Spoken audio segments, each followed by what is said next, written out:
Hello everyone, कैसे हैं दोस्तों। आप लोगों का हमारे YouTube channel yes edu world में बहुत बहुत स्वागत है। दोस्तों, आज के इस वीडियो में हम लोग जीके जीएस के कुछ महत्वपूर्ण प्रश्नों को कवर करेंगे। जीके जीएस के कुछ इम्पॉर्टेंट क्वेश्चंस को कवर करेंगे जो सभी परीक्षाओं के लिए उपयोगी हैं, ऑल एग्जाम्स के लिए बेनिफिशियल हैं। दोस्तों, इसमें कुछ क्वेश्चंस ऐसे हैं जो परीक्षा की दृष्टि से काफ़ी महत्वपूर्ण हैं, लेकिन दोस्तों कुछ क्वेश्चंस ऐसे भी हैं जिनको आपको सिंपल में भी जानना चाहिए, उसके बारे में आपको पता होना चाहिए।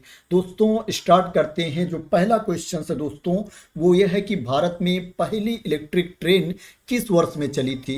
1906 में चली थी, 1919 में चली थी, या 1925 में चली थी, या 1935 में चली थी। अगर आपसे प्रश्न पूछा जाता है तो आपको बताना है कि भारत में पहली इलेक्ट्रिक ट्रेन 1925 में चली थी। भारत की पहली इलेक्ट्रिक ट्रेन 3 फरवरी 1925 को शुरू हुई थी। ये बॉम्बे बीटी से कुर्ला हार्बर के बीच चली थी। तो इसका ऑप्शन नंबर सी सही आंसर है।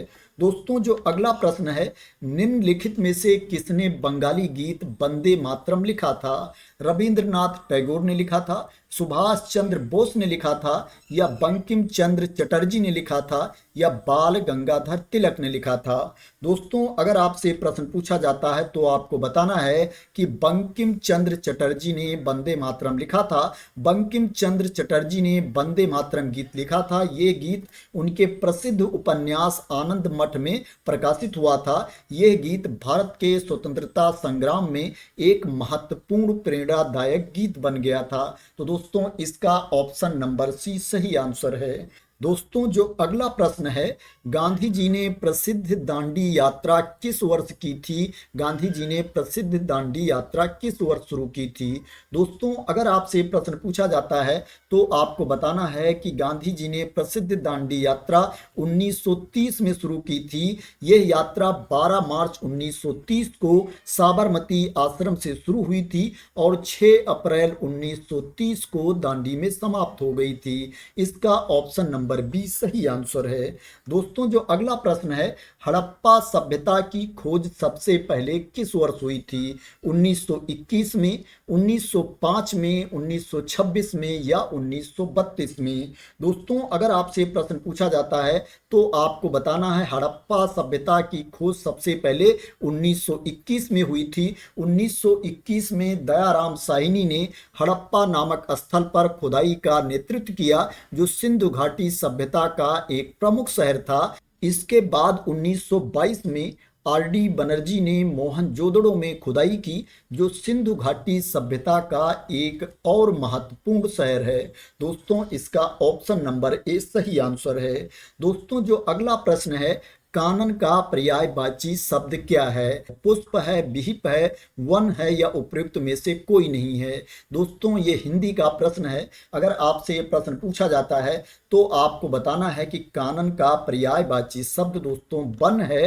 पर्यायवाची का संधि विच्छेद पर्याय प्लस वाची होता है, जहां पर्याय का अर्थ है समान तथा वाची का अर्थ है बोले जाने वाले, अर्थात जिन शब्दों का अर्थ एक जैसा होता है उन्हें पर्यायवाची शब्द कहते हैं। कानन का पर्यायवाची शब्द वन है। कानन के अन्य पर्यायवाची शब्द कांतार, जंगल, विपिन, ये कानन के अन्य पर्यायवाची शब्द हैं। दोस्तों, इसका ऑप्शन नंबर सी सही आंसर है।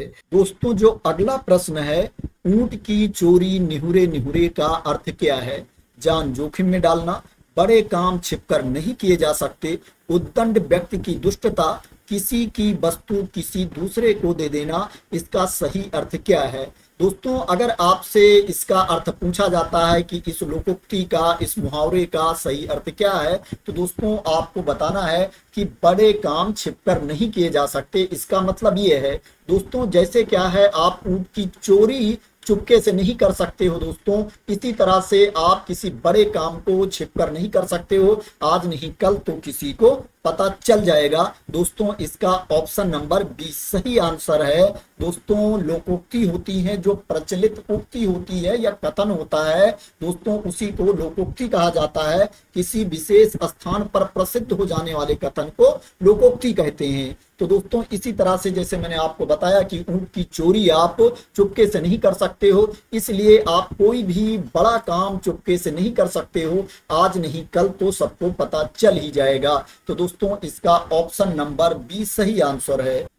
दोस्तों जो अगला प्रश्न है वो ये है कि दही में किस प्रकार का अम्ल पाया जाता है। लैक्टिक अम्ल पाया जाता है, साइट्रिक अम्ल पाया जाता है, या आर्कजेलिक अम्ल पाया जाता है, या नाइट्रिक अम्ल पाया जाता है। किस तरह का अम्ल पाया जाता है दही में। दोस्तों अगर आपसे क्वेश्चन पूछा जाता है, चाहे एग्जाम में पूछा जाए या वैसे कोई आपसे जीके के लिए पूछ ले, तो दोस्तों आपको बताना है कि दही में लैक्टिक अम्ल पाया जाता है। यह अम्ल दूध में मौजूद लैक्टोज के किण्वन से बनता है, जो दही को खट्टा स्वाद देता है। तो दोस्तों इसका ऑप्शन नंबर ए सही आंसर है। दोस्तों जो अगला प्रश्न है, सत्य शोधक समाज की स्थापना किसने की थी। राजा राम मोहन राय ने की थी, कृष्णदेव राय ने की थी, ज्योतिबा फूले ने की थी, या दयानंद सरस्वती ने की थी। दोस्तों अगर आपसे प्रश्न पूछा जाता है तो आपको बताना है सत्य शोधक समाज की स्थापना ज्योतिबा फूले ने की थी। सत्य शोधक समाज का अर्थ है सत्य अर्थात सच की खोज करने वाला समाज की स्थापना 24 सितंबर 1873 को महाराष्ट्रीयन समाज सुधारक ज्योतिबा फूले ने की थी। इसका ऑप्शन नंबर सी सही आंसर है। दोस्तों जो अगला प्रश्न है, हुमायूं नामा पुस्तक की रचना किसने की थी। दोस्तों इसका आंसर सबको आता होगा, आशा करते हैं इसका उत्तर सबको पता होगा। दोस्तों गुलबदन बेगम ने की थी, या बाबर ने की थी, हुमायूं ने की थी, अल बेरूनी ने की थी। दोस्तों अगर आपसे प्रश्न पूछा जाता है तो आपको बताना है हुमायूं नामक पुस्तक की रचना गुलबदन बेगम ने की थी। गुलबदन बेगम ने हुमायूं नामा लिखा था। वो बाबर की पुत्री तथा हुमायूं की बहन थी। हुमायूं नामा में मुगल साम्राज्य का वर्णन किया गया है। दोस्तों ऑप्शन नंबर ए सही आंसर होगा। दोस्तों जो अगला प्रश्न है, वायुमंडल में नाइट्रोजन का प्रतिशत कितना है। 75% है, 78% है, या 36% है, या 59% है। 75, 78, 36, 59 में से कितना प्रतिशत है। दोस्तों अगर आपसे प्रश्न पूछा जाता है तो आपको बताना है दोस्तों वायुमंडल में नाइट्रोजन का प्रतिशत 78 है। 78% नाइट्रोजन है दोस्तों वायुमंडल में। पृथ्वी के वायुमंडल में नाइट्रोजन सबसे प्रचुर मात्रा में पाई जाने वाली गैस है। पृथ्वी के वायुमंडल में नाइट्रोजन का प्रतिशत करीब 78 है। 78% के आसपास नाइट्रोजन गैस वायुमंडल में पाई जाती है। इसके बाद ऑक्सीजन गैस का नंबर आता है। जो ऑक्सीजन गैस वायुमंडल में पाई जाती है, लगभग 21% के आसपास ऑक्सीजन गैस वायुमंडल में पाई जाती है। इसके बाद आर्गन गैस का नंबर आता है। जो आर्गन गैस वायुमंडल में पाई जाती है, लगभग 0.93% आर्गन गैस वायुमंडल में पाई जाती है। इसके अलावा जो मात्रा है वो अन्य गैसों की है।